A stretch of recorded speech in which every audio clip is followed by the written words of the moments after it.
महाकाय कोटिसूर्यसमप्रभा निर्विघ्नं कुरु मे देव शुभकार्यम्. ശരശയ്യയിൽ മൂകനായി ഭീഷ്മർ കിടക്കുമ്പോൾ അദ്ദേഹത്തിൻ്റെ സമീപത്ത് വ്യാസൻ ധ്യാന നിമഗ്നനായി ഇരിക്കെ ഹസ്തനപുരിയിലെ കൊട്ടാരത്തിൽ ധർമ്മപുത്രരുടെ ഋത്വിക്കുകളും മറ്റ് പുരോഹിത ശ്രേഷ്ഠന്മാരും കുലാചാര്യൻ്റെ സാന്നിധ്യത്തിൽ നടത്തിക്കൊണ്ടിരിക്കുകയായിരുന്നു. എങ്കിലും ധർമ്മപുത്രരുടെ ശ്രദ്ധ മുഴുവനും ഇത് തീരുന്നതിന് മുമ്പ് പിതാമഹന് എന്തെങ്കിലും സംഭവിക്കുമോ എന്നതായിരുന്നു. രാജ്യാഭിഷേകം മരിക്കുകയാണെങ്കിൽ ഇത് നടത്തിക്കൂടാന്നുണ്ടല്ലേ? ഉണ്ട്. അതുകൊണ്ട് മാത്രമല്ല, ഇച്ഛാമൃത്യു ആണല്ലോ ഭീഷ്മര് പറയുമ്പോഴേ മരിക്കുള്ളൂ, ആഗ്രഹിക്കുമ്പോഴേ മരിക്കുള്ളല്ലോ. അല്ല, ആഗ്രഹിക്കുമ്പോഴേ മരിക്കുള്ളൂ. അപ്പം ആഗ്രഹിച്ചു കളയാമല്ലോ അദ്ദേഹത്തിന്. കാരണം താങ്ങാൻ വയ്യാത്ത വിധത്തിൽ തളർച്ച വന്നാൽ എപ്പോഴാണെങ്കിലും പിന്നെ ഇതെല്ലാം യഥാർത്ഥത്തിൽ കഴിഞ്ഞിരിക്കുന്നല്ലോ. യുദ്ധം കഴിഞ്ഞു, ഇവർക്ക് രാജ്യം ലഭിച്ചു. അല്ല, രാജ്യാഭിഷേകം നടത്താൻ ഭീഷ്മര് പറഞ്ഞയക്കുകയല്ലേ ചെയ്തത്. പറഞ്ഞയച്ചിട്ട് തിരിച്ചു വരുന്നവരെ അല്ല, എന്നാലും ആശങ്കകൾ ഉണ്ടാകുമല്ലോ മനുഷ്യന്. അതെ, അങ്ങനെ വന്നു. ആ ആശങ്കയിൽപ്പെട്ട് മാത്രമല്ല, അദ്ദേഹത്തിന് അവിടെ നിന്ന് പോരാൻ മനസ്സുമുണ്ടായിരുന്നില്ല. ഭീഷ്മർ മൃത്യു വരിച്ചതിന് ശേഷം മതി യുവരാജ്യാഭിഷേകം എന്നും കൂടി അദ്ദേഹത്തിന് അഭിപ്രായമുണ്ടായിരുന്നു. അപ്പോൾ കുറച്ച് ദിവസങ്ങൾ താമസിക്കും എന്നേ ഉള്ളൂ. പക്ഷെ അതുകൊണ്ട് പ്രത്യേകിച്ച് ആ താമസം കൊണ്ട് വേറെ തടസ്സങ്ങളൊന്നും വരാൻ പോകുന്നില്ല. അങ്ങനെ മന്ത്രപൂരിതമായ ഋഗ്വേദ മന്ത്രങ്ങൾ ആലപിക്കപ്പെടുന്ന പരിഭൂതമായ അന്തരീക്ഷത്തിൽ ശബ്ദഘോഷങ്ങളുടെയും വാദ്യഘോഷങ്ങളുടെയും ജൈവിളികളുടെയും ജനങ്ങളുടെ ആർപ്പുവിളികളുടെയും മധ്യത്തിൽ ധർമ്മപുത്രർ ചിരപ്രതീക്ഷിതമായ ചന്ദ്രവംശത്തിൻ്റെ ആദിമ സമ്പത്തായ രത്നഖചിതമായ ആ ചക്രവർത്തി കിരീടം അദ്ദേഹത്തിൻ്റെ തലയിൽ പുരോഹിതൻ സ്ഥാപിച്ചു. അത് സ്ഥാപിച്ചതോടുകൂടി മറ്റൊരു പുരോഹിതൻ ചെങ്കോലുമെടുത്ത് അദ്ദേഹത്തിൻ്റെ കയ്യിൽ പിടിപ്പിച്ചു. അതോടുകൂടി യഥാർത്ഥത്തിലുള്ള രാജ്യാഭിഷേകം സമ്പൂർണമായി. ഇനി എല്ലാവരും അവരവരുടെ സ്വന്തം ഭവനങ്ങളിലേക്ക് മാറണം. പിന്നെ മാത്രമല്ല, ഇവിടെ ഒരുപാട് തരത്തിലുള്ള പുനഃസംവിധാനം ചെയ്യേണ്ടതുണ്ട്. കാരണം ഇവർ അവിടെ ചെറുപ്പത്തിൽ ജീവിച്ചിട്ടുള്ളതാണ് ഹസ്തനപുരിയിൽ. അവർ രാജാക്കന്മാരായതിനു ശേഷം പാണ്ഡവന്മാർ ജീവിച്ചത് ഇന്ദ്രപ്രസ്ഥത്തിലായിരുന്നു. ഇന്ദ്രപ്രസ്ഥത്തിലെ അത്ര സൗകര്യങ്ങളൊന്നും ഇവിടെ ഇല്ല. ഈ യുദ്ധത്തിൻ്റെ ഒരു കാരണങ്ങളിൽ ഒന്ന് തന്നെ ആ ഇന്ദ്രപ്രസ്ഥമാണ്.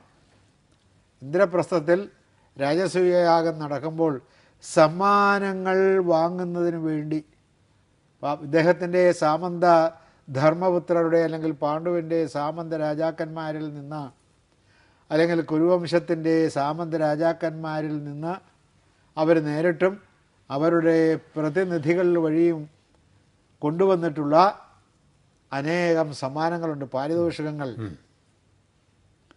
ഇത് വാങ്ങുന്നതിൻ്റെ ധർമ്മപുത്രർക്ക് സ്വീകരിക്കാൻ നേരമില്ല. അതുകൊണ്ട് ഇത് സ്വീകരിക്കുന്നതിൻ്റെ ചുമതല ദുര്യോധനനായിരുന്നു. ദുര്യോധനനും അദ്ദേഹത്തിൻ്റെ പ്രധാനപ്പെട്ട സഹോദരന്മാർക്കും കർണനും ഇദ്ദേഹത്തെ സഹായിക്കാം. ഈ സമ്മാനങ്ങൾ വാങ്ങിച്ചു വെച്ച് ഇദ്ദേഹത്തിൻ്റെ കൈക്ക് നിറക്കട്ടലായി എന്നാണ് പറയുന്നത്. പല വിലപിടിപ്പുള്ള രത്നങ്ങളും ആ രത്നത്തിലെ കൊത്തുപണികളുമെല്ലാം തൻ്റെ ജീവിതത്തിൽ ആദ്യമായിട്ടാണ് ഇദ്ദേഹം കാണുന്നത്.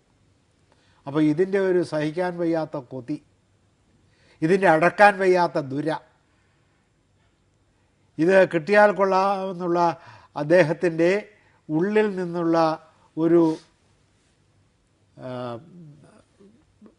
ആഹ്വാനം, ഇതെല്ലാം സഹിച്ച് ഇങ്ങനെ ഇദ്ദേഹം നിൽക്കുകയാണ്. ഇതെല്ലാം കൂടിയാണ് പിന്നീട് കൊട്ടാരത്തിൽ, പിന്നെ അവിടെ ഇതെല്ലാം കഴിഞ്ഞിട്ട് ഈ കൊട്ടാരം ചുറ്റി കാണാൻ നടന്നപ്പോഴുണ്ടായ ആപത്തുകളിലെ ചാട്ടങ്ങൾ, സ്ഥലജലഭ്രമങ്ങൾ, ഇതെല്ലാം കഴിഞ്ഞിട്ടാണ് വീട്ടിൽ വന്ന് ഇദ്ദേഹം. പക്ഷേ ഈ രാജസൂയം നടത്തിയ ആര് ഉപദേശിച്ചിട്ടാണ്? ആരെങ്കിലും മുനിമാര് ഗുരുക്കന്മാര് പറഞ്ഞിട്ട് ചെയ്ത? രാജാക്കന്മാർക്ക് അങ്ങനെ നടത്താം. പക്ഷെ ഈ സന്ദർഭത്തില് ഇങ്ങനെ ഒരു അബദ്ധത്തിൽ ചെന്ന് ചാടുന്ന സാധ്യതയുള്ളപ്പോൾ ഇത് നടത്തിയതൊരു അങ്ങനെ ഒരു അബദ്ധത്തിൽ ചാടുന്നപ്പോൾ വിചാരിക്കുന്നില്ലല്ലോ. പുതിയ കൊട്ടാരം പണിഞ്ഞു കഴിഞ്ഞ് അവിടെ താമസിക്കുമ്പോൾ അവിടെ ഏതെങ്കിലും തരത്തിലുള്ള ശുദ്ധികർമ്മങ്ങൾ ചെയ്യണം. അതിൽ ഏറ്റവും പരിപാവനമായ ഒന്നാണ് രാജസൂയം. അതെല്ലാ രാജാക്കന്മാരും ചെയ്യുന്നതാണ്. ശക്തിയുള്ള രാജാക്കന്മാരെല്ലാം എല്ലാവരും ചെയ്യുന്നതാണ്. അതിനെ ആരും എതിർക്കരുതെന്നുണ്ട്. അല്ല, ഇവിടെ രാജസൂയം നടത്തി സ്ഥലജലഭ്രമം വരികയും അത് കണ്ട് ചിരിക്കുകയും പരിഹസിക്കുകയും ദുര്യോധനാദികളെ ശരിക്കും സഹകരിപ്പിച്ചുകൊണ്ടാണ്. അതുകൊണ്ടാണല്ലോ ഈ കലവറയുടെ സൂക്ഷിപ്പുകാരനായിട്ട് ദുര്യോധനെ തന്നെ ഏർപ്പെടുത്തിയത്. അങ്ങനെ അതിലൊക്കെ ആളുകളെ നിയോഗിക്കുന്നതിലൊന്നും ഒരു തെറ്റും പറ്റിയിട്ടില്ല. പക്ഷേ മൊത്തത്തിൽ അത് എതിരായിട്ടാണ് വന്നത്. ദുര്യോധന അസൂയ മൂത്തുപോയി. അങ്ങനെ വന്നിട്ടാണ് അദ്ദേഹം ഈ ധൃതരാഷ്ട്ര അവിടെ വന്നിട്ട് ഭക്ഷണം കഴിക്കാതിരുന്ന് മരിക്കാനുള്ള രീതിയാണ്. അപ്പം ചെന്ന് ഈ ശകുനിയെ തൻ്റെ ഔദ്യോഗിക വസതിയിലേക്ക് ഇദ്ദേഹം പ്രവേശിപ്പിക്കില്ല. ധൃതരാഷ്ട്രൻ അളിയനോടുള്ള ഒരു സ്നേഹം കൂടുതലുകൊണ്ട് പ്രവേശിപ്പിക്കില്ല. അപ്പോൾ അദ്ദേഹം വാതുക്കൽ വരെ വരുള്ളൂ, അകത്തേക്ക് കയറില്ല. അതിന് പകരം കർണനാണ് ചെന്നത്. കർണൻ ചെന്നിട്ടാണ് പറയുന്നത് ഇങ്ങനെ ഇദ്ദേഹം ഭക്ഷണമൊന്നും കഴിക്കുന്നില്ല. എന്ത് പറ്റി അവന് ഭക്ഷണം വയറ്റിന് വല്ല അസുഖമുണ്ടോ? അങ്ങനെയാണല്ലോ ഭക്ഷണം കഴിക്കാതെ. അല്ല, വയറ്റിന് അസുഖമൊന്നുമില്ല. പിന്നെന്താ ഭക്ഷണം കഴിക്കാത്തത്?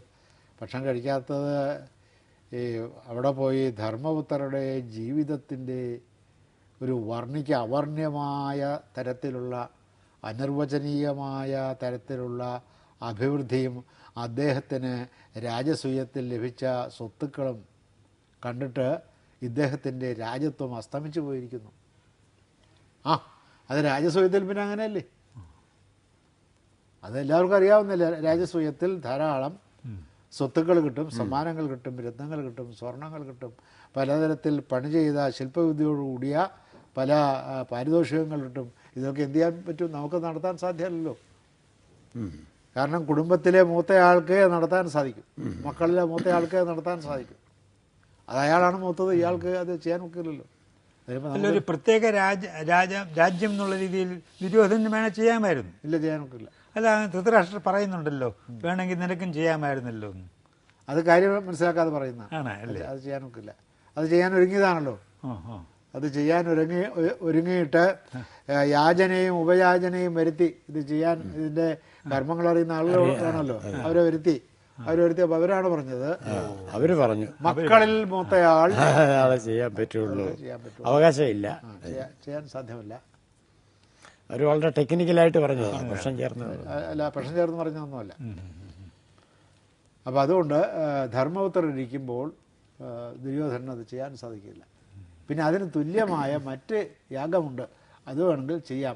അത് വൈഷ്ണവ യാഗമാണ്, ചെറിയ ചെറിയ യാഗം. അത് വേണമെങ്കിൽ നിങ്ങൾക്ക് ചെയ്യാം. വൈഷ്ണവ യാഗം അത്ര വലിയ ഒരു ഇതല്ല. ഈ സരസ്വതി സമ്മാനവും പിന്നെ ജ്ഞാനപീഠം വ്യത്യാസമുണ്ട്. സരസ്വതി ആരും വലിയ കാര്യമായിട്ട് എടുത്തിട്ടില്ല, കാശ് കിട്ടുമെങ്കിൽ തന്നെ. അപ്പോൾ ഇങ്ങനെയാണ്. അപ്പം അതിൽ നിരാശ കാണും ദുര്യോധനന്. അതിലുള്ള നിരാശയിൽ നിന്നാണ്. അപ്പോൾ ഇദ്ദേഹം ഇങ്ങനെ ഇതിനെല്ലാം ന്യായങ്ങൾ പറഞ്ഞുകൊണ്ടിരുന്നപ്പോൾ ഈ ഭക്ഷണം കഴിക്കാതിരുന്ന ആൾ ചാടി അകത്ത് കേട്ട് പറഞ്ഞു, ഇതൊരു നിങ്ങളൊരു രാജാവാണോ? അല്ലേ? അല്ലെ, ഇതൊരു കൊട്ടാരമാണോ? എന്താ അവിടെ കൊട്ടാരത്തിന് കുഴപ്പം? ഇതിപ്പോൾ ഏത് സമയത്ത് വേണമെങ്കിലും ഈ കൊട്ടാരം നദിയിലേക്ക് കുഞ്ഞും കുത്തി വീഴാവുന്ന തരത്തിൽ ചാഞ്ഞു നിൽക്കുന്ന കൊട്ടാരത്തിലാണ് വലിയൊരു രാജാവ് വന്ന് താമസിക്കുന്നത്. പണ്ടം കണ്ടാരോ പണിഞ്ഞിട്ട ഹസ്തി എന്ന് പേരുണ്ടായിരുന്ന, കുരുവിനേക്കാൾ മുമ്പ് ജീവിച്ചിരുന്ന ഹസ്തി പണിയിച്ചുണ്ടായിരുന്ന ഹസ്തിനപുരം എന്ന് വരുമെന്ന്. അത്ര പഴഞ്ചൻ കൊട്ടാരത്തിനകത്ത് എട്ടുകാലികൾക്കും അതുപോലുള്ള ക്ഷുദ്ര ജീവികൾക്കും താമസിക്കാൻ കൊള്ളാമെന്നുള്ളതല്ലാതെ ഇതൊരു കൊട്ടാരമായിട്ട് എനിക്ക് തോന്നുന്നില്ല. കൊട്ടാരം കാണണമെങ്കിൽ അച്ഛന് കണ്ണ് കാണാൻ പാടില്ലെങ്കിലും പ്രശ്നം പോയി കാണും. പോയി കാണും. എന്തൊക്കെ പണിത്തരങ്ങളാണ് അവിടെ ആ മയാസുരൻ ചെയ്തു വച്ചിരിക്കുന്നത്. അപ്പോൾ അതുകൊണ്ട് ഞാൻ ജീവിച്ചിരിക്കാൻ ആഗ്രഹിക്കുന്നില്ല. എൻ്റെ ശത്രുവിൻ്റെ ഉത്കർഷം കണ്ടുകൊണ്ട് ഞാൻ ജീവിച്ചിരിക്കാൻ ആഗ്രഹിക്കുന്നതേ ഇല്ല. ഇപ്പോൾ ധൃതരാഷ്ട്രം തോന്നുന്നു അതൊരു ന്യായം തന്നെയാണ്. ശത്രുവിൻ്റെ ഉത്കർഷം കണ്ടുകൊണ്ട് ജീവിച്ചിരിക്കുന്നത് ബുദ്ധിമുട്ടുള്ള. അനിയൻ്റെ മക്കള് ശത്രുവാണെന്ന് അംഗീകരിച്ചു. അത് അവരെ ഒന്ന് ഓമനിക്കാൻ നേരത്ത് പറയും പാണ്ഡു എനിക്ക് വളരെ എന്നൊക്കെ പറയും, പ്രിയപ്പെട്ടവൻ. പക്ഷെ ദുര്യോധന്റെ ദുഃഖം കാണുമ്പോൾ അച്ഛന്റെ മനസ്സങ്ങ് അങ്ങനെ പറയുന്നത് തന്നെ വേറെ ചില ഉദ്ദേശങ്ങളോടുകൂടിയാണ്. പാണ്ഡു എനിക്ക് ഏറ്റവും പ്രിയപ്പെട്ടവനായിരുന്നു. ഞാൻ അന്ധനായി പോയതുകൊണ്ട് രാജ്യാവകാശം എനിക്ക് ആയിരുന്നെങ്കിൽ തന്നെയും നമ്മുടെ നിയമം അനുസരിച്ച് പാണ്ഡുവാണ് രാജ്യം ഭരിച്ചത്. പക്ഷേ എന്നോട് ചോദിക്കാതെ അവനൊരു കാര്യം ചെയ്യുമായിരുന്നില്ല. ഇത് പറയാനാ ഇത് അല്ലാതെ പാണ്ഡുവിനോട് സ്നേഹം ഉണ്ടായിരുന്നു പറയുന്നത് ഇത് പറയാനാണ്, ചെയ്യുമായിരുന്നില്ല. അപ്പം അതുകൊണ്ട് ആര് ഭരിച്ചാലും കാര്യങ്ങളൊക്കെ എന്നോട് ചോദിച്ചിട്ട് വേണം ചെയ്യാൻ. അത് ഞാൻ പറഞ്ഞു തന്നോളും എന്നുള്ള നിലയിലാണ് ഇദ്ദേഹം ഇവിടെ കുത്തിയിരിക്കുന്നത്. രാജ്യാഭിഷേകം കഴിഞ്ഞ് ഇദ്ദേഹത്തിൻ്റെ ധൗമ്യനാണ് ഇതിൻ്റെ എല്ലാം, കുലഗുരു ധൗമ്യനാണ്. ഇപ്പോൾ കുലഗുരുവിൻ്റെ സാന്നിധ്യത്തിൽ മറ്റ് പുരോഹിതന്മാരുടെയും ബ്രഹ്മജ്ഞാനികളുടെയും എല്ലാം അകമ്പടിയോടുകൂടി പൗരമുഖ്യന്മാരും മറ്റ് ഇതിൽ മരിച്ച് സാർ ഈ ധൗമ്യൻ അവിടുത്തെ പുരോഹിതനാണ്, മഹർഷിയല്ലേ? മഹർഷിയാണ്. അങ്ങനെ അദ്ദേഹം ഇതെല്ലാം കഴിഞ്ഞ് ഈ യുദ്ധത്തിൽ മരിച്ചുപോയ ഭടന്മാരുണ്ടല്ലോ, ഈ ഭടന്മാരുടെ ബന്ധുക്കളെല്ലാം ക്ഷണിച്ചു വരുത്തിയിട്ടുണ്ട്. ഇപ്പോൾ ഭർത്താവ് ചത്തുപോയ വിധവയായ ഭാര്യ, മകൻ ചത്തുപോയ അല്ല, അവർക്കൊക്കെ ഉപജീവനത്തിനുള്ള വക ഇന്ന് ചെയ്യുന്ന പോലെ അങ്ങനെയൊന്നും ഇല്ലേ അന്ന്? അത് കൊടുക്കാനാണ് ഈ വിളിച്ചു വരുത്തിയിരിക്കുന്നത്. അപ്പോൾ രാജ്യാഭിഷേകം ചെയ്ത് ചക്രവർത്തിയുടെ സ്ഥാനം ഏറ്റെടുത്താൽ ഉടനെ ഈ വാർദ്ധക്യകാല പെൻഷനല്ല പോയി കൊടുക്കാൻ പോകുന്നു, അതും കൊടുത്തിരുന്നു അദ്ദേഹം.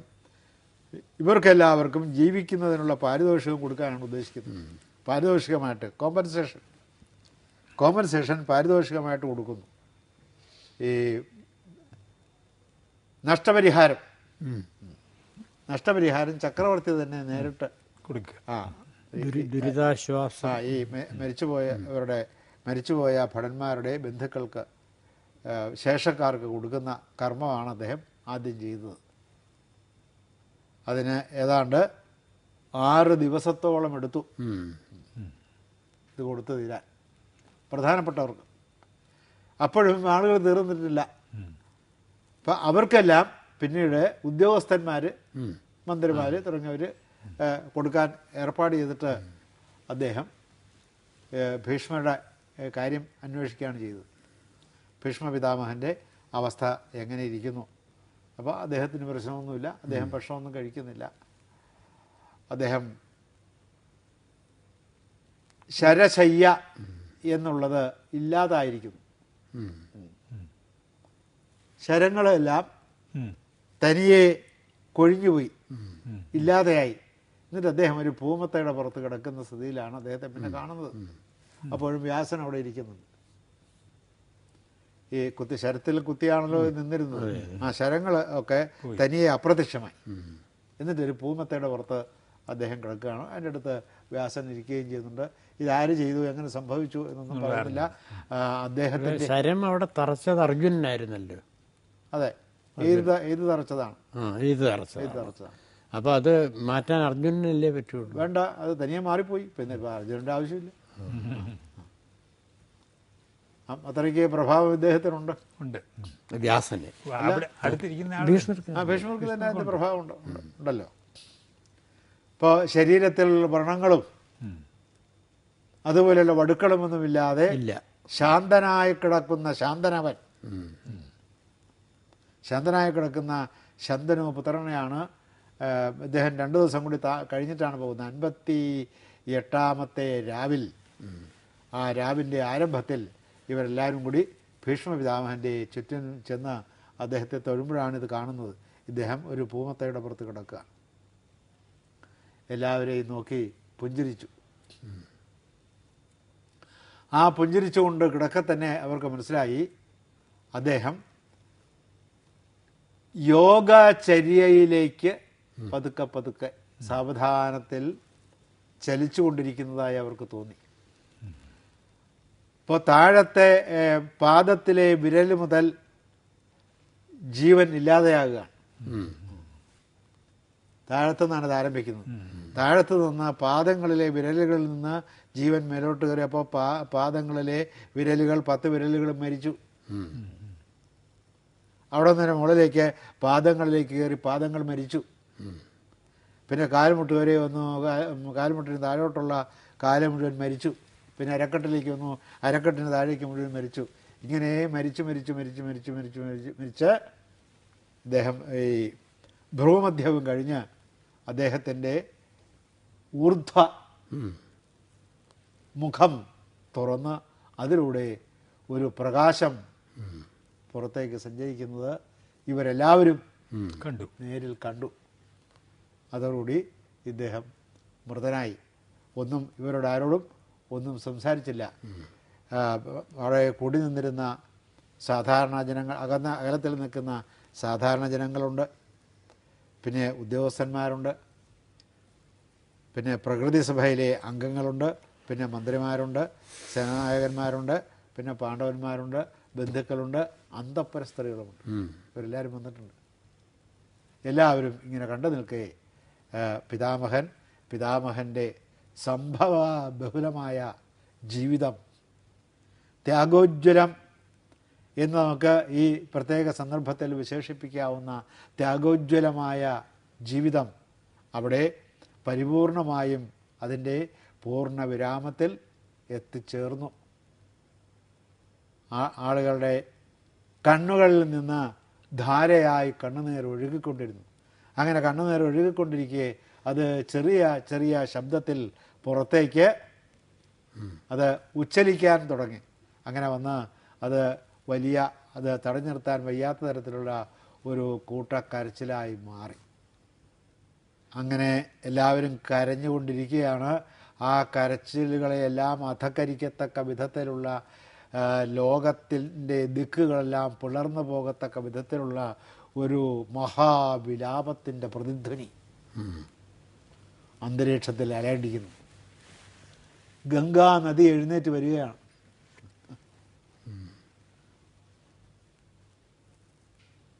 എഴുന്നേറ്റ് ഈ വാരി പിടിച്ച വസ്ത്രങ്ങളുമായിട്ട് ഗംഗാനദി മോനെ കാണാൻ വരിക. ഭീകരമായ കരച്ചിലോടുകൂടി സ്ത്രീ രൂപത്തിൽ ഗംഗാനദി എത്തുന്ന വർണ്ണന അതിമനോഹരമായ ഒരു വർണ്ണനയാണ്. അത് നമുക്ക് വായിച്ച് രസിക്കുക എന്നുള്ളതല്ലാതെ അത് പറഞ്ഞ് ഫലിപ്പിക്കാൻ സാധ്യമല്ലാത്ത വിധത്തിൽ അത്രയ്ക്ക് ഭാവതരളിതമായ, ഭാവസുരഭിലമായ, വികാര കുട്മളതയുള്ള ഒരു വർണ്ണനയാണ്. അപ്പോൾ എല്ലാവരുടെയും ശ്രദ്ധ ഗംഗാദേവിയിലേക്ക് വന്നു. കൃഷ്ണനുണ്ട്. കൃഷ്ണൻ ഗംഗയെ ആശ്വസിപ്പിച്ചു. കാര്യങ്ങളൊക്കെ പറഞ്ഞ് മനസ്സിലാക്കി. വലിയ ജീവിതമായിരുന്നു. മാത്രമല്ല അമ്മയ്ക്കറിയാമല്ലോ, ഗംഗാദേവിക്കറിയാമല്ലോ, അദ്ദേഹം യാദൃച്ഛികമായി ഭൂമിയിലേക്കൊന്ന് വന്നതാണ്. വസുവായിരുന്നു. അമ്മ തന്നെയാണല്ലോ മറ്റ് 7 പേരെയും നദിയിലേക്ക് കൊണ്ടുപോയി അവരെ സ്വർഗത്തിലേക്ക് കടത്തിവിട്ടത്. അവർ അഷ്ടവസുക്കളായിരുന്നല്ലോ, അവരിൽ ഒരാളാണല്ലോ ഇദ്ദേഹം. അതുകൊണ്ട് അദ്ദേഹത്തിന് മരണമില്ല എന്ന് അമ്മയ്ക്ക് അറിയാവുന്നതാണ്. അതുകൊണ്ട് അമ്മ ഈ വിലാപത്തിൽ നിന്ന് പിന്തിരിയണം. അപ്പോൾ അതൊക്കെ സമ്മതിക്കും. അഷ്ടവസുവാണ്. അഷ്ടവസുവിലെ ദ്യോവ് എന്ന പേരുള്ള വസുവാണ്. അവൻ വസിഷ്ഠൻ്റെ പശുവിനെ അദ്ദേഹത്തിൻ്റെ അഭാവത്തിൽ ഭാര്യയുടെ നിർബന്ധം കൊണ്ട് ബലമായിട്ട് പിടിച്ചുകൊണ്ട് പോകുന്നതാണ്. അങ്ങനെ ഇദ്ദേഹം ശപിച്ചതാണ്. വസിഷ്ഠൻ ശപിച്ചതാണ്, നീ പോയി. ഇവർ 8 പേരും അതിനകത്ത് പങ്കെടുത്തതാണ്. അതുകൊണ്ട് 8 പേരും കൂടി പോയിട്ട് അതിൽ ആദ്യം പശുവിനെ പിടിച്ച് വലിച്ചുകൊണ്ട് പോയത് നീ ആയതുകൊണ്ട് നീ കുറേ കാലം അവിടെ ജീവിക്കുക. എന്നിട്ട് വന്നാൽ മതി എന്ന് പറഞ്ഞാണ് ഇദ്ദേഹത്തെ ശപിച്ചു വിട്ടത്. മറ്റുള്ളവർക്കെല്ലാം സദ്യോമുക്തി കിട്ടി ജനിച്ച ഉടനെ തന്നെ. അതുകൊണ്ടാണ് ഗംഗാദേവി അങ്ങനെ ഒരു വ്യവസ്ഥ വെച്ചത്. ശന്തനുവിനോട് പറഞ്ഞു,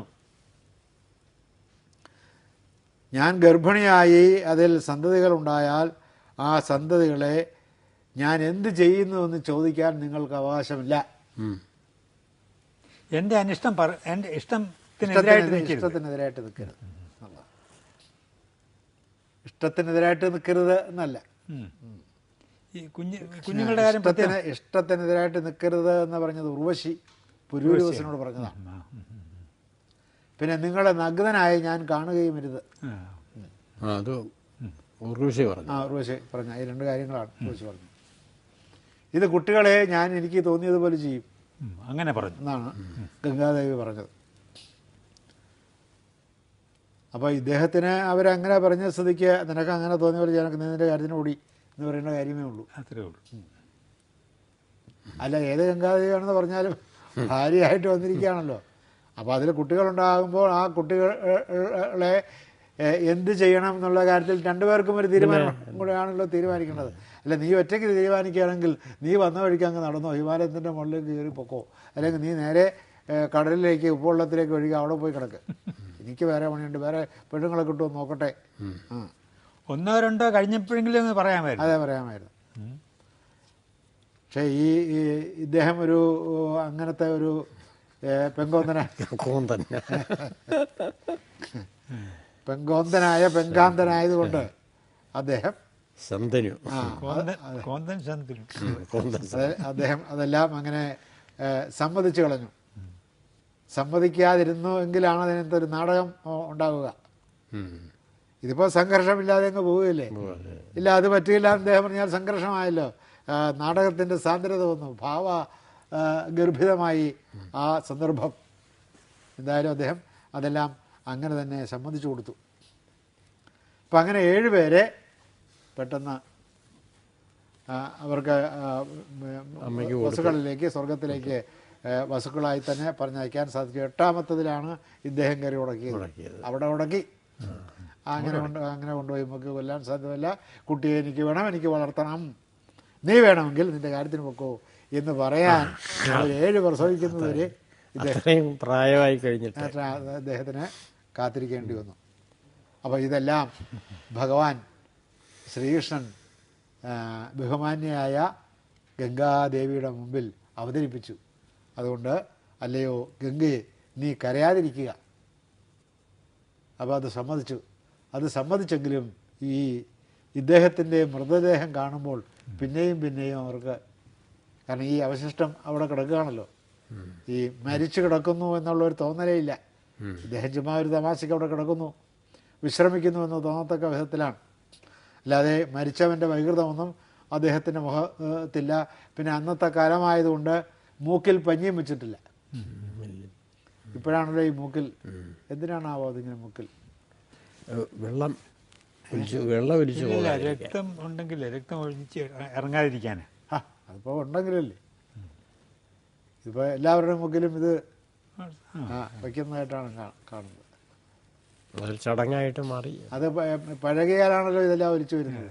അല്ലെങ്കിൽ അതുപോലുള്ള രോഗങ്ങൾ കൊണ്ട് മരിക്കാറ് ഇപ്പം ആശുപത്രി കിടന്ന് മരിക്കുന്നവർക്കൊക്കെ ഇതുണ്ടാകും എന്നാണ് പറയുന്നത്. ആശുപത്രികളിൽ നിന്ന് മരിക്കുന്നത് സുഖകരമായ ഒരു മരണമാണ്. അതുകൊണ്ട് അദ്ദേഹം ഇത് പറഞ്ഞെങ്കിലും ഭീഷ്മരുടെ ഈ കിടപ്പ് കാണുമ്പോൾ, അത് വിളിച്ചാൽ എഴുന്നേറ്റ് വരും എന്ന് തോന്നത്തക്ക വിധത്തിലുള്ള അദ്ദേഹത്തിൻ്റെ കിടപ്പ് കാണുമ്പോൾ പിന്നെയും ഗംഗാദേവിക്ക് വലിയ ദുഃഖം ഉണ്ടായി. സാർ, ഈ ഭീഷ്മരെ കൂടെ അമ്മയെ പോയി കാണാറുണ്ടെന്ന് പോകാറുണ്ടായിരുന്നു, നേരത്തെ അറിയാം. അല്ലാതെ കാണാറുണ്ടെന്ന് പറഞ്ഞാൽ അമ്മയെ അത്ര ഈ പരിപാടി ഉണ്ടായിരുന്നില്ല. ചെറുപ്പത്തിലേ ഉണ്ടായിരുന്നു. പക്ഷെ പിന്നീട് ഇടയ്ക്കിടയ്ക്ക് പോയി കാണുമായിരുന്നു എന്നുള്ള ഒരു റെഫറൻസ് ഉണ്ടെന്ന് തോന്നുന്നു. ഇല്ല, ഈ കാണണമെന്നുള്ള ആഗ്രഹത്തോടു കൂടി. കാരണം അച്ഛന് വേറെ ഭാര്യയും മക്കളും ഉണ്ടല്ലോ. അങ്ങനെ വരുമ്പോഴൊക്കെ ഉണ്ടാകാവുന്ന ഒരു ഏകാന്തതയുണ്ട്. ആ ഏകാന്തതയൊക്കെ ധ്യാനം കൊണ്ട് വിജയിക്കത്തക്ക വിധത്തിലുള്ള ധ്യാനശക്തി ഇദ്ദേഹത്തിനുണ്ടെങ്കിൽ തന്നെയും എന്നാലും ഈ ഗംഗയുടെ തീരത്തുകൂടി നടക്കാം, അമ്മയുടെ ശരീരത്തിൽ തട്ടി വരുന്ന കാറ്റേൽക്കാം. അങ്ങനെ ചെയ്യാറുണ്ടായിരുന്നു. എന്തൊക്കെ സംഗതി എന്തൊക്കെ പറഞ്ഞാലും എത്ര വലിയ ആളാണെന്ന് പറഞ്ഞാലും ഈ ഇടാന്ന് വിളിക്കാൻ കഴിയുന്ന ഒരാൾ അമ്മ മാത്രം. അപ്പോൾ ഏത് പദവിയിലിരിക്കുന്നവരാണെങ്കിലും ചുരുങ്ങി പോകും. പിന്നെ അപ്പോൾ അങ്ങനെ ഒരു ആളായതുകൊണ്ട് ആ അമ്മ കിടക്കുന്നതിൻ്റെ തീരത്ത് കൂടി ഒന്ന് നടക്കാൻ ഒരു സന്തോഷം അദ്ദേഹത്തിന് എപ്പോഴും ഉണ്ടായിരുന്നു. അങ്ങനെ കൂടെ കൂടെ അദ്ദേഹം നടക്കും. ചില സമയത്ത് ഗംഗാദേവി എഴുന്നേറ്റ് വന്ന് സംസാരിക്കുകയും ചെയ്യുമായിരുന്നു. അങ്ങനെ ആ ബന്ധത്തിൻ്റെ മൃദുലത, ആ ബന്ധത്തിൻ്റെ മാർദ്ദവം, ആ ബന്ധത്തിൻ്റെ പരസ്പര ആകർഷണം അദ്ദേഹം എന്നും നിലനിർത്തി പോന്നിരുന്നു. അപ്പോൾ അതുകൊണ്ട് അമ്മയോട് വിശേഷാൽ ദൗർബല്യമുള്ള ആളുമായിരുന്നു. അത് അവർ മിക്കവാറും കർണനും അങ്ങനെ തന്നെയായിരുന്നു. കുന്തി അമ്മയാണെന്ന് മനസ്സിലായതിനു ശേഷമുള്ള അദ്ദേഹത്തിൻ്റെ മനോഭാവത്തിനെല്ലാം വലിയ മാറ്റമാണ്. അല്ല, അർജുനനെ ഒഴിച്ച് വേറെ ആരെയും വാക്ക് കൊടുക്കുകയും ചെയ്തു.